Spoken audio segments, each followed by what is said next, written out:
कहते हैं ना, अगर हौसले बुलंद हो तो किस्मत भी झुककर सलाम करती है। और आज की ये कहानी एक ऐसे इंसान की है जो सिर्फ कुली नहीं था, बल्कि अपने परिवार का अकेला सहारा था, जिसके पास महंगी किताबें खरीदने के पैसे नहीं थे, जो दिन भर बोरेट होता था और रात में मोबाइल की स्क्रीन पर सपनों की इमारतें बनाता था। उस लड़के का नाम है श्रीनाथ के। केरल के एक छोटे से हिल स्टेशन मुन्नार से निकलकर मुंबई के भीड़-भाड़ भरे रेलवे स्टेशन तक का ये सफर सिर्फ फिजिकल नहीं था, ये एक मानसिक, भावनात्मक और आध्यात्मिक यात्रा थी। गरीबी से निकलकर इंडियन एडमिनिस्ट्रेटिव सर्विस तक पहुंचने की। मुन्नार का लड़का, बड़े सपनों वाला। श्रीनाथ का जन्म केरल के मुन्नार में एक बेहद साधारण और गरीब परिवार में हुआ था। घर की आर्थिक हालत इतनी खराब थी कि पढ़ाई छोड़कर काम करना पड़ा। परिवार में कमाने वाला कोई और नहीं था, इसलिए जीवन की शुरुआत कुली की नौकरी से हुई।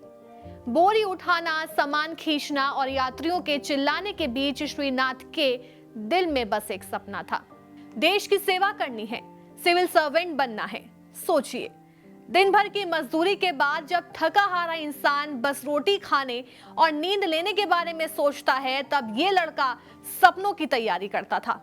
ना कोचिंग, ना किताबें, बस स्टेशन का वाईफाई और हौसला। साल 2016 देश के कई रेलवे स्टेशनों पर गूगल और रेलटेल ने मिलकर फ्री वाईफाई की सुविधा शुरू की थी। आम लोगों के लिए बस इंटरनेट था, लेकिन श्रीनाथ के लिए ये उम्मीद की रोशनी थी। वो उस समय मुंबई सेंट्रल रेलवे स्टेशन पर कुली का काम कर रहे थे। उन्होंने इसी फ्री वाईफाई से ऑडियो बुक्स, यूट्यूब लेक्चर्स और ऑनलाइन कंटेंट डाउनलोड करना शुरू किया। अपने पुराने स्मार्टफोन और एक जोड़ी सस्ते एयरफोन के जरिए उन्होंने अपने जीवन की सबसे कठिन पढ़ाई शुरू की। कोई क्लास नहीं, कोई ट्यूटर नहीं, सिर्फ इंटरनेट और आत्मविश्वास। सच में टेक्नोलॉजी अगर सही हाथों में हो तो जिंदगियां बदल जाती हैं। केरल लोक सेवा आयोग की परीक्षा। श्रीनाथ ने 27 साल की उम्र में पहली बार गंभीरता से प्रतियोगी परीक्षाओं की तैयारी शुरू की। पहला टारगेट था केरल लोक सेवा आयोग यानी केपीएससी की परीक्षा। रिजल्ट, सफलता। उन्हें सरकारी नौकरी मिल गई, लेकिन श्रीनाथ जानते थे कि यह अंत नहीं, शुरुआत है। उनका असली सपना तो आईएएस बनना था। बार बार गिरा, लेकिन हर बार उठा। श्रीनाथ ने यूपीएससी की परीक्षा में हाथ आजमाया, लेकिन शुरुआती 3 बार असफल हुए। हर बार एक ही सवाल होता था, अब छोड़ दूं क्या?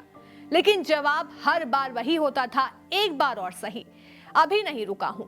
और आखिरकार चौथी कोशिश में श्रीनाथ ने यूपीएससी सिविल सेवा परीक्षा पास कर ली।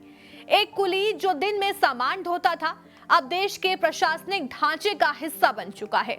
देश का सलाम। जब श्रीनाथ की कहानी सामने आई तो पूरा देश उन्हें सलाम करने लगा। 2018 में केंद्रीय वाणिज्य और उद्योग मंत्री पीयूष गोयल ने ट्विटर पर उन्हें बधाई दी थी। गूगल इंडिया ने भी उनकी कहानी को अपने प्लेटफॉर्म पर शेयर किया था।